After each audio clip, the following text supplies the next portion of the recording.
because Yeah. I was like, I'm gonna watch this and be informed. And then they stopped it and were like, protesters broke into the Capitol building.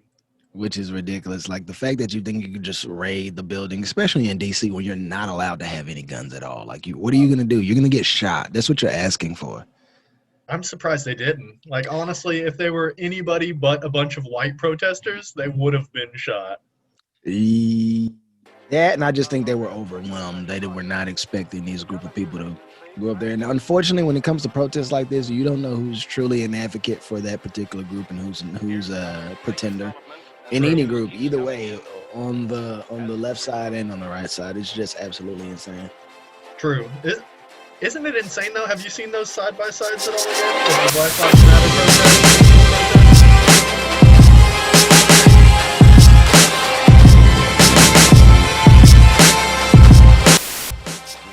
No, because honestly, I'm not gonna believe anything the media puts out because I was in the middle of a Black Lives Matter protest and it was not going well. And one of the very few times that I actually feared for my life, I stopped my car in the middle of the street. I got out and got my gun out of the trunk and rode around. It was that bad. There was hundreds of people with bad intentions. They were throwing things at the police. I was like, if you're gonna throw stuff at the police, I'm not immune. Like, cops have gun and arrest powers. Pepper spray, tasers, knives, shotguns, ARs, and you're gonna throw stones at them? You don't give a damn about me. No, I totally understand that, and I would say that you're probably smart to do that. Yeah. But on the Capitol steps before the Black Lives Matter protest, they had National Guard there waiting. Oh boy. And like for this, which people have known is going to be a shit show for a while. Like everybody knew Electoral College count day was going to be kind of a shit show. They had nobody there waiting. There weren't even police stationed on the Capitol steps. They had like a thin barricade, and that was it. Yeah, it's annoying. I guess they really did not think that many people were going to show up and make us think about this. But what I don't understand what they didn't expect. They kind of gaslit these people for 4 years, and then they get shot when these people show up. I was like, you are the reason why these people showed up. For sure. If the media would have been a little bit more fair and unbiased towards Trump and just been civil about things, there would be no need for these people to show up. Well, I mean, Trump shares quite a bit of the blame there, right? Trump is an antagonist for sure. Absolutely. And he's not, you can tell, he's not used to losing. Oh, well, yeah, for sure. And I get it. When you got $1 billion and you're used to ramrodding your way into whatever it is that you want, it's really convenient that you get to sit in the Oval Office and bully people into getting them to do what you want to do. But I mean, that's a part of the privilege of being the president. I'm not going to sit here and say that no other president has done that. I'm sure they have. The difference is they weren't smart enough to allow someone to record them.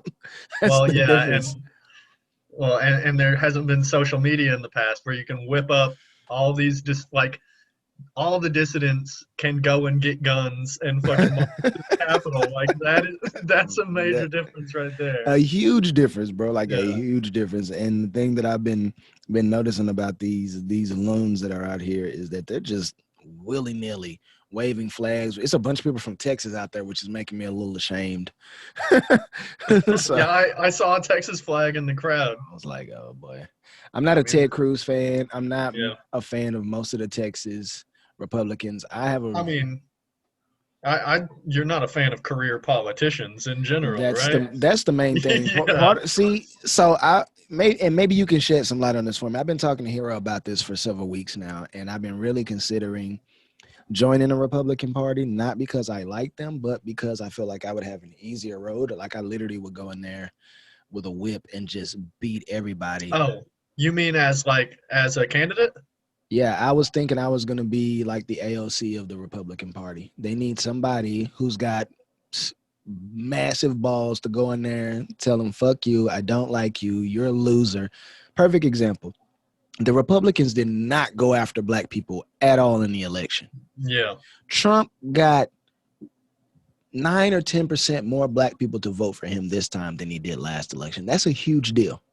How is somebody that's a racist get this many, and it's mainly black men that went out to vote for him? Well, see, I wouldn't say Trump himself is a racist. I would What agree I with would that. say is Trump does not mind sharing spaces with people who are white supremacists. That's a fair assessment, and I think the And world. I think that's why he doesn't go after the black vote though, is because he likes that white supremacist vote, dude. Actually, he actually did. He made several statements. He's like, I mean, especially when he ran the first time, what do you have to lose? It's like, I don't have anything to lose. The Democrats been blowing smoke up my butt for 40, 50 years, and I'm not better. So what do I have to lose? That was a good question that he asked. And Yeah. unfortunate for him, the party as a whole is out on black people. So it's really easy votes Yeah. for the Dems to scoop up. When you've got 90% of a group of people voting for you, it's pretty much a lock. So what I would like to do is I don't even need to move the needle all the way back. I just need to take 10 or 20% away from the Oh, Democrats. I honestly I think if you ran as a Republican, you'd be a cinch. Like, well, The, and honestly, it's not even like you're a black man. It's like you can speak well and articulate your point, and I feel like that's better than a whole lot of politicians who are out there right now, either side. and the thing is, I think once, because I know initially I come out and Heroes talked to me about this. He's like, good luck, trying to win over black people running as a Republican. For instance, he called me a Republican on our live last night, and I had Yeah, to I saw pause that. him. I said, no, no, no, no. I am a Yeah, classical liberal. I said it yeah, just so happens that classical liberalism is labeled conservatism in this yeah. country today. I was watching that this morning, and I was totally with you until we started talking about minimum wage, man. I know. So that's a perfect segue. I knew that's what you had. You had art against me on the minimum wage. So let's just start talking about the minimum wage because I have very All right. strong feelings, and this isn't my idea. This is something that I've gotten from. I've read Milton Friedman's book, Capitalism to Freedom. I actually have the book. It's in my bag. I've read it, and it actually talks about this and him, another Walter E. Williams who just passed away last month, Dr. Tom Sowell. I listen to a lot of these. These are economists, and I listen to their perspective. And Tom Sowell made a really great point. He says when he was growing up as a kid in Harlem in the 50s, he was working for peanuts. He was working for 70, 80 cents a day. I mean, this is before the actual minimum wage was instituted. Yeah. And he actually pulls up the economic statistics to show that minority groups before affirmative action actually were more likely to be employed in skilled labor positions than they are today. Well, but what I'd point out that's different from that time to this time is that we're now in a completely globalized economy. That which is unfortunate to American citizens. Absolutely, it is unfortunate to American citizens, but then Americans aren't competing on the American scale; they're competing on the global scale. And that's So then, unfortunate. yeah, absolutely. Because then, if we get rid of minimum wage, these corporations are going to try and pay pennies on the dollar for their labor because they can overseas, because the cost of living is so different overseas. It is. So, perfect example. It's ironic that we're talking about the minimum wage because if we got rid of minimum wage, there would be no incentive for these companies to actually outsource these jobs to other countries. So they bring the jobs back. No, because it's not only minimum wage, it's also cost of living. So unless the cost of living drastically decreases in the US, then it's still going overseas because you can pay people like fractions of what you could pay Americans and they can live the same way. But the American cost of living is high enough that you have to be I paid agree. a living wage. I don't disagree with that point. What I do want to see happen in this country is if the government's going to get involved, they should get involved in this. We will get rid of the minimum wage, and I think this is where the idea that you were talking about when it comes. I don't want to get ahead of ourselves because we're talking about this specifically, but I remember when I was in Arkansas, you were talking about a wealth cap. You can only make X amount of dollars every year, and any excess is either completely taxed or completely under your discretion to donate to charitable organizations. Well, and what I would say is redistributed to the workers in your company. I agree. The best option. I completely agree, and the reason why is because I work at a nonprofit organization. At the end of the year, they have an obligation to distribute any leftover monies to us, the employees. So I get a bonus. Cash bonus at the end of the year, and I get a profit sharing bonus deposited into a retirement account every year. So it's the Nice. same percentage. But this is what when you talk about true wealth redistribution, that's what it's supposed to be. But it needs to be the corporations distributing the excess to the employees to keep the employees happy. Which, yes, but like a corporation like Amazon isn't Yes, going to do that of course. because it just lines the pocket of their CEO and their founder. And I understand what you're saying about how a wealth cap maybe isn't quite fair. But I mean, if we're talking in terms of fair, like, is it fair for Jeff Bezos to have over $100 billion and his workers to get paid slightly above minimum wage? I don't like how he pays his workers. I think that's wrong. But I also at the same time don't think it's wrong for Jeff Bezos to be able to earn as much money as he wants. Now, does he Man. now we start talking about want versus need. Want versus need is a completely Yeah. different thing. Does he need $100 billion? Who am I to say that he doesn't need Well, $100 no. billion? Does anyone ever need $100 billion? It depends on what they do with the $100 billion. Okay, perfect example. Let's use you or I. Jesse, Okay. what if you had $100 billion? Tell our audience, tell these identifiers Okay. how you would spend how you would use the $100 billion.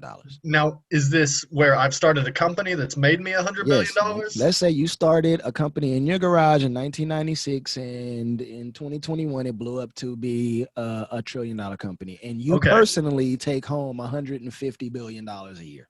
Okay. Well, let me step back and just explain my wealth cap Yes, please. theory. So I think that no one should have over $1 billion in personal wealth. Mhm. So I would say if I had $100 billion net, that's my money. I am going to redistribute that to people within my company. Exactly. Or I can start charitable foundations with some of it, and I can redistribute that wealth throughout the people who have helped me gain that wealth, Mhm. and throughout people who need it the most, because no one needs more than $1 billion. $1 billion is it's like you never work again a day in your life kind of Yeah. money. Like you can retire on $1 billion easy. You can buy a Yes. couple of yachts a day. Like, You definitely could. yeah.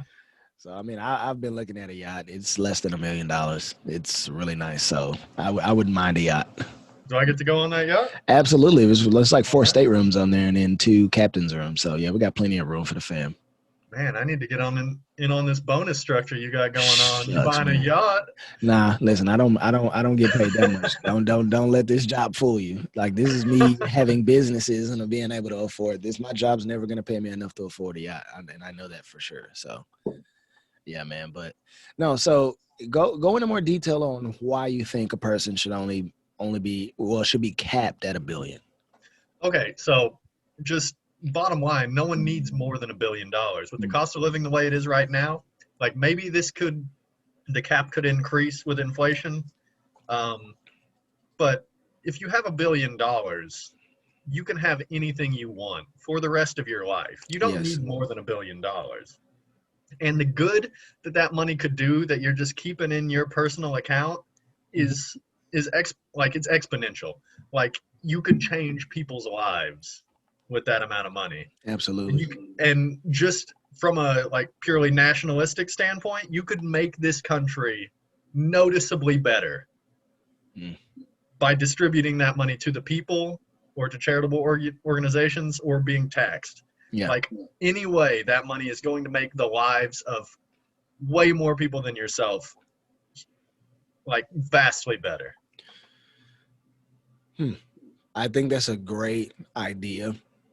Unfortunately, with the way our society is set up, avarice is at the top of the list of things that people operate in. Selfishness, avarice, same to me, they go hand in hand.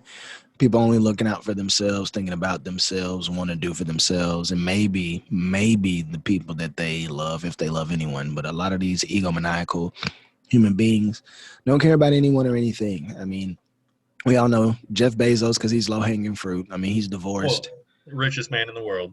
So they say. I don't think he's the richest man. He's the richest man in the world that we talk about, not the actual richest men in the world. The richest people in the world are the Rothschild family and some of these oil barons out in the Middle East. I mean, these people are worth trillions and trillions. The Sultan of Brunei has a fleet of Lamborghini limousines. I mean, seriously, how do Well, you have a?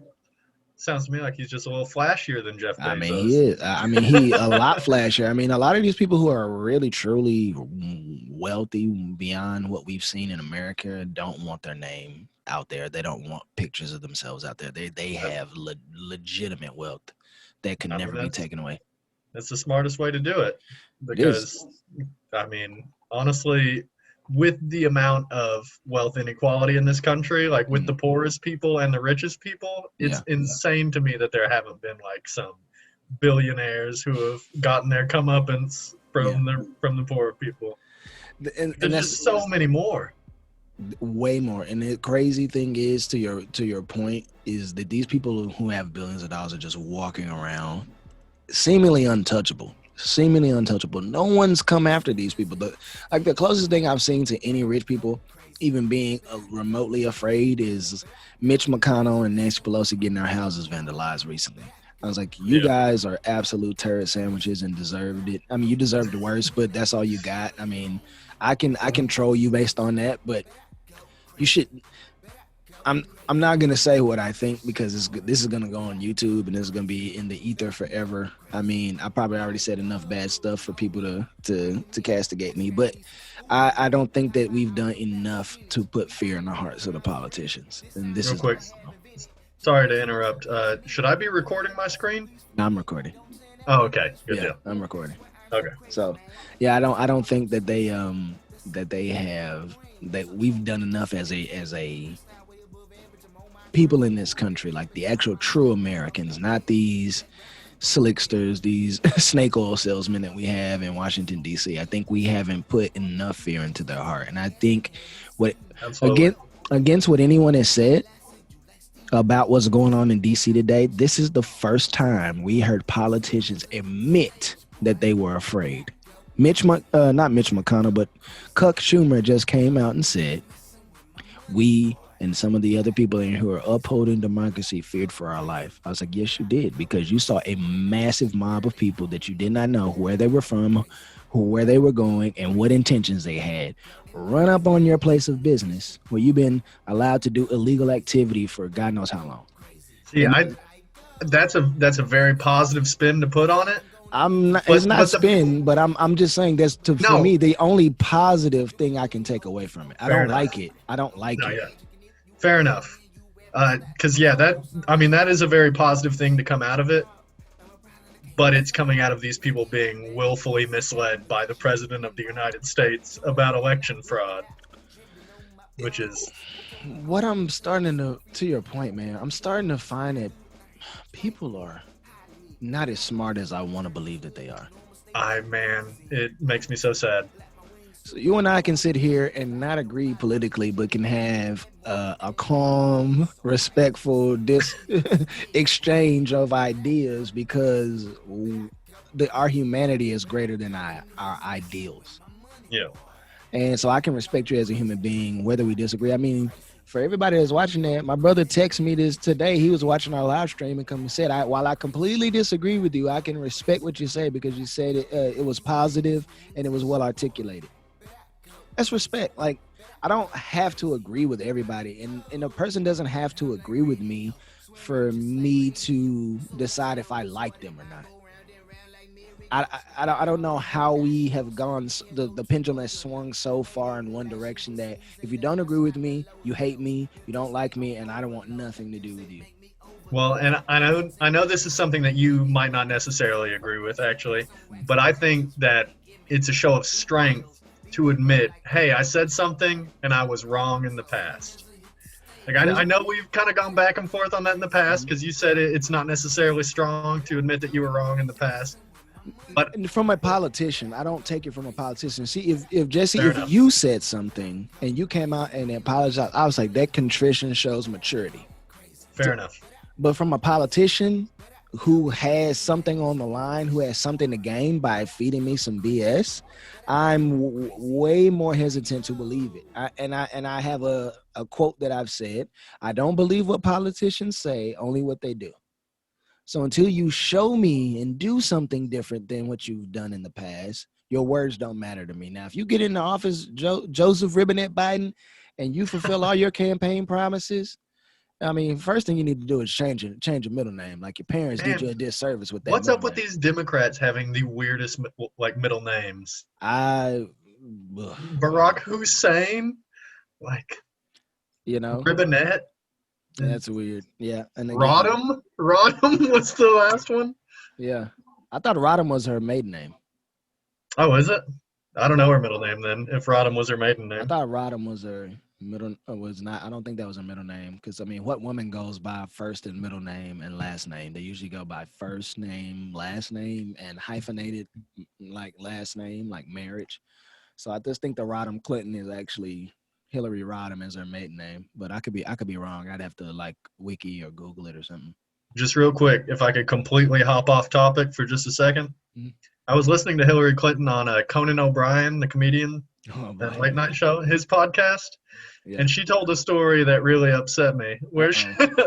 she said she used to practice law in Fayetteville, Arkansas, which is Yep. where I live, Hmm. and she said that she was practicing court in the late '70s, and a group of deer hunters came in to see the lady lawyer because they were so shocked there was a woman lawyer. Wow. It's like, man, unless Arkansas has changed a ton in the Yeah. past 30 years, that Yeah. is a fake story that she told. Really? Like, I can't see that being real. Like, a bunch of deer hunters are going to leave their hunt to come into the courthouse to see a woman practicing law. Like, No, they're not. it doesn't sound real to And if me. they are, they're coming in to see why a lady lawyer is even allowed in a court. That's what it sounds like to me. I'm not buying that either. I mean, that's like her pandering to me, telling me she's got hot sauce in her bag. I'm not buying it. I mean, I voted for Hillary when she ran, but Mm-mm-mm. she's a New Yorker. She's not an Arkansan. Like, she's a New Yorker. She is extremely liberal, and I think she's gotten progressively worse as a human being as she's aged. Well, I don't like Hillary Clinton at all. I never liked her as a politician. In fact, I didn't even vote in 2016.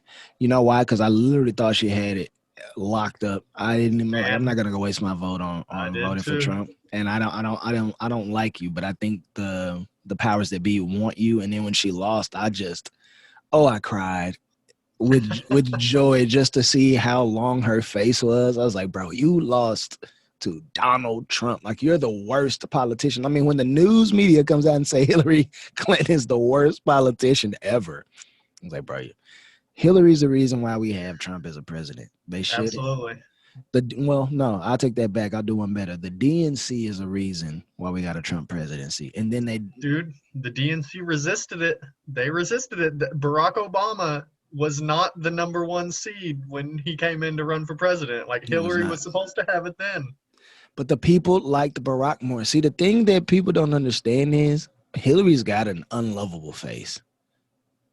Well, she's that kind of career politician that you can't see her humanity anymore. No, but Like, you can't see her as a person. Like Barack Obama, you can still see him as a person. yeah. Hillary Clinton is a robot of a human, like a Ted Cruz, like a Mitch Oh, McConnell. don't get me started on those losers. I mean, I do not like Ted Cruz. I mean, I was like, bro, you need to shave your face. That beard isn't working for you. Oh man, I hadn't seen the beard until this Ooh, it's morning. gnarly. It's well, and not in a good way. It's no, not gnarly. Grody. Grody's a better word. That's And bitch McConnell. I've never liked that turtle face son of a gun. I man. don't. I will say the turtle was speaking some truth when he opened up the Senate debates. Yeah, for once in his life, he said something that was Agreed. honest. Agreed for once in his life. I'm not a fan of Mitch McConnell, No. but I was happy to hear what he said because what he said actually made a lot of sense. Did you end up catching that this No, morning? I have not heard Mitch McConnell. If I see his face come on, I'm honestly being transparent. I'm gonna change it. And people look at me Fair and I'm like, enough. man, Eric, you're supposed to be conservative. And no, I'm an objective conservative if I'm gonna be lumped into that group. I can see BS and call it out. Well, and as far as the segue goes, I think that's That's about perfect because neither of us, me or you, are fans of career politicians. Yes, that's definitely the truth. Why are you not a fan of career politicians? I probably for the same reason as you is because once they get in there and they're in there for, I'd say more than 2 terms, Yep. they're no longer for their constituency. They're for the lobbyists who are lining their pockets. Yep. At that point, and that's both sides of the aisle. Yep. That's Democrats and Republicans, and that's why I consider myself an independent. And I wouldn't consider myself a Democrat or a Republican. I lean more liberal, Mm-hmm. but you can't trust either of these parties to do what should be done. Yes, and to your point, I think we need to have some term limits. So, what are your ideas on term limits? Term limits. Okay, so for senators are elected every 2 years. Is that right? Yes, I believe so. Okay, I'd say 3 terms for senators. Agreed. How long's the House in there? I thought it was 3 or 6 years. I forget. I can't remember. I think it might be 6. I think you're Yeah. right. Because I don't think they do odd number elections. No, I think it's probably 6. I think it's 6 years. I can't remember. So 6 years, I'd say 2 terms max, maybe Yes. even 1 term. Because it shouldn't be a career. To be a No. politician shouldn't be a career choice. Exactly. It should be a civil service that you take some time out of your career to do. Yeah. And I think having those limits, and what I would say though, the thing that I would make sure is that if you've served as a not 1 term, you'd have to do at least 2 terms in the state or federal, that you get your you and your family, your immediate family, your wife, children, husband, children, get your health insurance premiums paid for your service. I think it's a respect thing. I think it makes sense to do, and I also think that whatever the median, if you're a single person and you're running for a political seat in our house, that you have to get paid whatever the median income is for a family. That's all you get. So if you have a 2-person totally household, agree. whatever the median income is in this country for 2 people, that's all you get to take home. That's Now, it. see, I would say even a little different is I would say the medium income for the state that you represent. Because then you're working for your constituency. Because if your constituency is not making money, then you're not making money, and so you've got to be working for your people. And so when I say that, I don't mean, hey, this is your money, now go get a house and pay your bills. I mean, you get government housing for you and your family. Right. So if you have 2 or 3 children, we put you up in a place. You don't have to pay rent. That money that you earn, yes, you do pocket that money, but you will pay taxes on the money. You will pay them at the lowest single rate so that you get taxed the least, but you get to take that money home and you don't have to worry about rent. So they'll give you opportunity to save, invest just like every other American. You don't get to go take lobbyist money. If we find out, you're done immediately. No lobbyists here, no major corporations with some kind of offshore bank account that they're funneling money, no Bitcoin, no favors, no quid pro quo. We don't need none of that stuff anymore. It's all out the window. Well, and term limits solve a good amount of the problem, but then you've also got the people who work for the party itself who would be tapping these people to come and run for these positions. Yep. And I don't see any way that there's not major corruption in the United States unless there's at least a third party, if not a fourth and a fifth. Wow. I asked Heero this question. He said yes to what I asked. I said, right now in this country, this is the first time since I've been alive that I've seen the actual potential for a third party to rise up. Oh man, Jo Jorgensen got like 0% of the vote. Like she got a little bit of the vote. She got very little. Okay, what do you think about this for 2024? Trump got 75 million people to vote for him. The Republican Party obviously does not like him. They have been, as soon as they knew he was taking an L, they jumped off the bandwagon and have been. It's kind of half and half, dude. 60 representatives objected to Arizona's count today because of Trump. They did, but only because they don't have anybody else. If the Republicans had another option, they would have been clinging to that option. I think they're doing that as a last-ditch effort to hold more power than they're actually going to be able to hold with a all-blue government. And the Senate, the House, and the executive branch all seem like it's a lock for the blue. blue team. So the red team has nowhere to go. They're not going to get anything done. They're just going to go to Washington and collect the check and get the reach around from as many corporations and line their pockets because they're not going to get any of their agenda passed unless they're riding a blue wave. So what if in 2024, because Mike Pence will not be Trump's running mate, I promise that. Oh, he threw him under the bus today. Of course he did, because he's trying to show everybody he's American and he's strong and he's a loser. So what if the 2024 ballot was Trump and Sanders, 2024, independent? If Trump and Sanders teamed up, 2024, would you vote for that? Absolutely not. You wouldn't vote for those? No, Trump and Sanders have opposite policies. If they team up, that is purely let's see if we can get this vote. I don't think so though. Here's the thing: like, I've watched what Trump did. Trump outleft the left on a lot of things. I listen to Jimmy Dore, and I don't agree with what he's doing as far as the progressives are concerned. I understand why he's doing it. I just don't like the means he's taking to get there. But one thing that I know is that he said Trump outleft the left. Why is it that Trump had to say we need $2,000? Why is it that he says I'll sign the $1.9 trillion stimulus? Why did we set for half a stimulus? Why did he say that? But in my opinion, he said that because he knows he's on the ropes and he's trying to just keep his constituency, who he knows are like a lot of his constituency are low-income white people who could use that $2,000. And so he's trying to keep them. He's not. I mean, we all know he's not bound to the Republican Party, and he's not bound to their policies. Yeah. Which is why half the Republican Party hates him, and it's pretty apparent that they do. They do, because he's not a real Republican. They know he voted Democrat the majority of his adult life and given more money to them than he has to the Republicans. Right. And that's why they resent him. He came into the party and took it completely over and completely decimated the traditional Republican way of doing things, which is extremely passive and go along to get along. There's nobody in the Republican Party that's really that aggressive. We haven't had, like, in my opinion, a legit Republican since John McCain. I admire John McCain. I disagree with him on a lot of things, but John McCain was a man of honor. And that's not Trump. He's not a man of honor. He's absolutely not.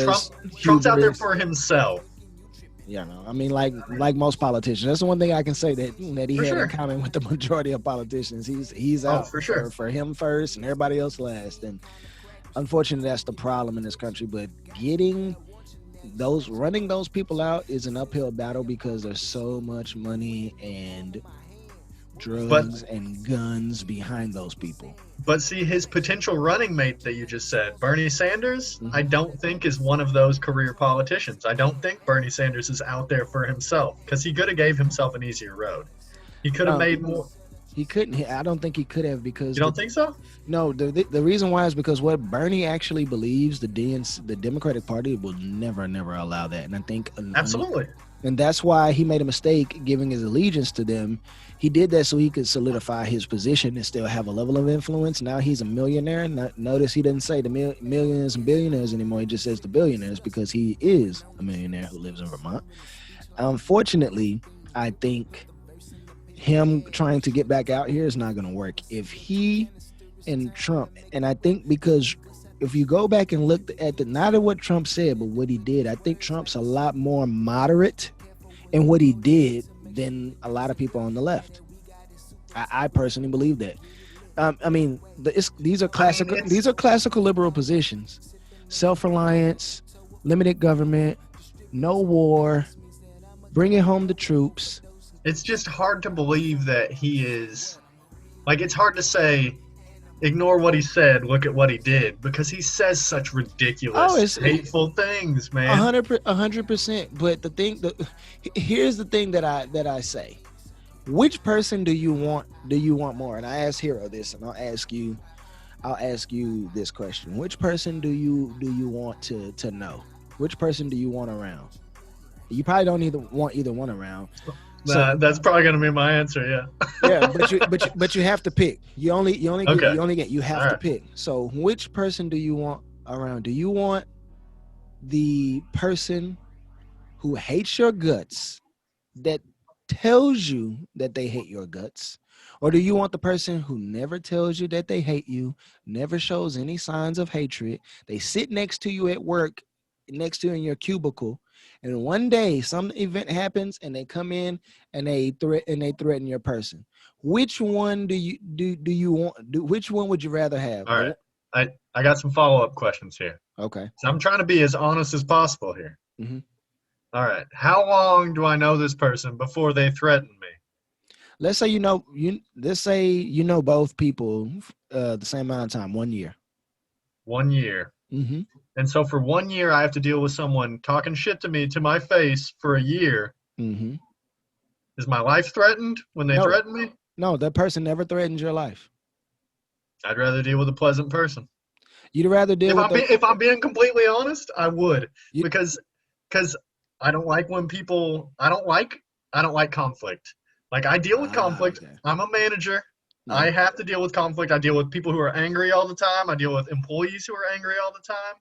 But if I'm going to get a year of no conflict and then one big conflict versus a year of constant conflict, I'd rather go with the person who's going to be nice to me for a year and then have one big conflict. So the person who pretends to be nice, this person hates your guts the entire time. They just pretend to be nice to you because they have to work with you. Now, do I know? Because I'm not very perceptive. You can ask your sister, my wife, about it, and she's going to tell you I'm oblivious to most things. Hey, we're dudes. I think a lot of times if it's not something that we're really focused on, we're completely oblivious to it. So, I mean, I think there's a little bit of wiggle room there. But so the question I asked Heero, which races do you want? Do you want the races that cause you an N-word to your face? Or do you want the racist that works next to you in the cubicle that got fed up and came and shot you working next to you? Okay, now we said my life was not going to end here. I said no. I'm saying they were threatening. So the person who hated your guts never threatened your physical person, but the person who never said anything to you and worked next to you comes in and threatens your physical person. Okay. You still want the pleasant person? Now, is this going to end my life? Is somebody going to call me a honk and shoot me in the head? Yes, this is what probably will happen. Which one do you want? The one that you know or one that you don't know? Well, I mean, for sure, if it's going to be like, if we're talking permanence here, like I'm going to deal with something permanently for the rest of my life, I'd rather go with somebody who's going to argue with me every day than someone who's going to affect my life permanently, for sure. Yeah. Yeah, I mean, and I think that's what we're dealing with. So that's what when I talk about Trump, I was like, the first president, good or bad, whatever anybody thinks, I knew what that dude was thinking all the time because he tweeted every single thought that he had. Man, it's embarrassing though. It's embarrassing, but it's also informative. I know exactly what this guy's going to do. I know what he's going to say, and I know how this is going to play out. Didn't have that with Bush. Didn't have that with Obama. I didn't have that with Clinton. I don't think Bush was thinking much, man. He was just I want to quit giving this speech right now. That's what he was thinking all the time. Yeah. Like that dude. Oh my God, that dude. Hope nobody throws another shoe at me. Yo, that weave game was serious though. He ducked that so hard, like, bro, look at those reflexes, little W. Look at those reflexes. But no, man, I know you're not like a big Obama fan. Absolutely. Obama made us look so good. Yeah, like as a country, he made us look so good. He made us look good, but for the wrong reasons. I mean, he is just because. First of all, who's got anything to say about a sharp-dressed black dude with a wife and 2 kids who really grew up in the South Side of Chicago, went to Ivy League, got into community activism? I mean, the story is like perfect. But you got to give him so much credit. I mean, name a better orator in the history of our presidents, period. Black or white, a better speaker than Obama. Ooh. JFK. Oh, no way. JFK's a good speaker. Don't get me wrong. JFK's a good speaker. I liked Eisenhower. I don't think he's better. I liked FDR giving speeches. Didn't like any of his politics. With his fireside, FDR might be the closest. If we don't put FDR over Obama, we got a problem. FDR's the one that you could probably convince me of. I do not agree with anything that FDR did politically. He was an outright socialist, and I am not for that. Well, and how many terms is that? That's like 4-term president. He was elected to a fourth. He served 3, was elected to a 4th, but was physically unable to perform his duties. So, I mean, again, and the things that he instituted, I'm like, I don't want to see those again. But I feel like we're going back there. The closest we got to that was the Great Society with Lyndon Baines Johnson. That was probably the most detrimental thing to our republic since FDR. I mean, FDR got us out of a bad way, but it was at a 94% tax rate. So, I mean, and I'm sleep deprived, shorty on my line, and we fuss and fight. Seems like every night, don't care who's wrong or right. I hope the end is sight, slow it down and we can catch the vibes.